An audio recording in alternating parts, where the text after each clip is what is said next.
Chapter 22, Mrs. Vargas. In all my years in education, the greatest teacher I've ever worked with was a young man named Zachary Kermit. Oh, sure, we were all dedicated back then, fresh out of college and convinced that we were destined to change the world one student at a time. Zachary was different. All teachers dreamed of changing lives. He really changed them. The kids had no way of knowing it, but being placed in Mr. Kermit's class was like winning the lottery. It actually got to the point where I'd look out over my own group and feel a little sorry for them because there was a much better teacher just down the hall. That was before the Terra Nova incident turned him into a zombie. He went from best to worst. If I were doing my job, I'd have fired him long ago because heaven knows he wasn't doing his job. Maybe I didn't see things clearly enough because he was a friend.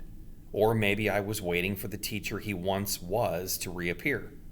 But after 27 years, even I had to know that the old Zachary Kermit was gone forever.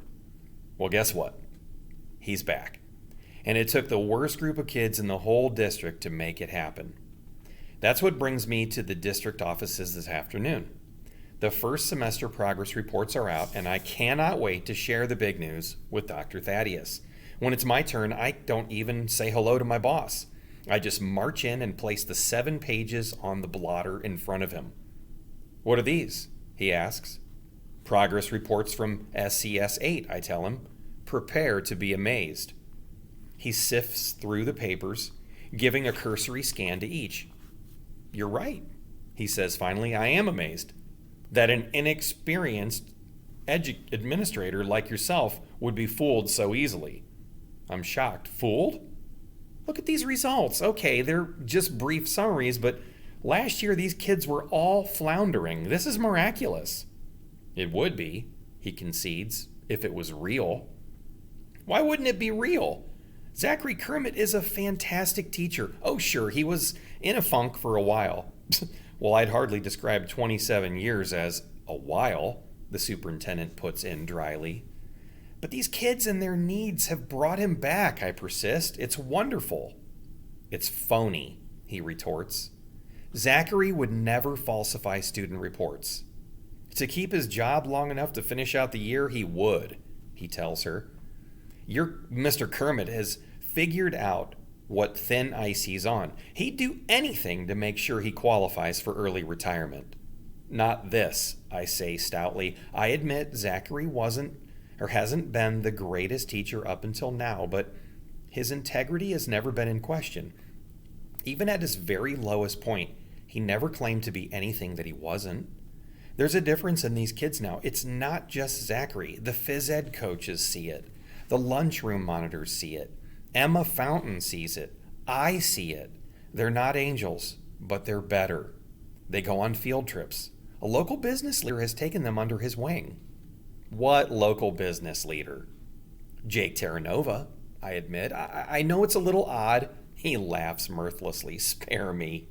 I reject this so-called wonder of yours. In fact," he takes out a large ring binder and begins flipping pages, "I've been reviewing the district contract. I'm sure you're familiar with Article 12, subsection 9. "Refresh my memory," I reply warily. He smiles. "It states that any teacher presiding over declining test grades in a core subject for 3 straight years can be deemed an ineffective educator and fired for cause." I'm appalled. "You mean Zachary? He's been moved around so much, you couldn't possibly blame any classes failing grades on him." "There's a formula," he explains. "You calculate a baseline using past performances of the individual kids, and it just so happens that Mr. Kermit's students have shown declining results on the state science exam for the past 2 years. If the assessment at the end of this month goes the same way, then I've got him." I don't even watch my words. "That's so unfair." He raises one jet black eyebrow. "How can you, of all people, say that? You just told me that he's turned this class around. If that's true, they're going to ace the test, and Mr. Kermit will have nothing to worry about." I bite my tongue. This man is my boss. He speaks for the school district, and what he says goes. He may be a stinker, but that doesn't change the fact that it's everybody's job to carry out his instructions.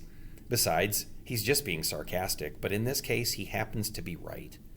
Zachary really has transformed this class. They don't have to ace the science test.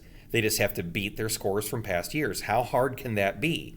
Tests like this one got them placed in SCS 8 in the first place. I leave the office feeling a lot better about Zachary's chances of making it through till June. Still, it can't hurt to pass on a suggestion that he might want to do some extra test prep for the coming science assessment.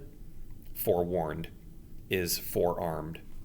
Zachary Kermit is too good a teacher to lose his retirement just because a certain cranky superintendent can't forgive him for something that was never his fault in the first place.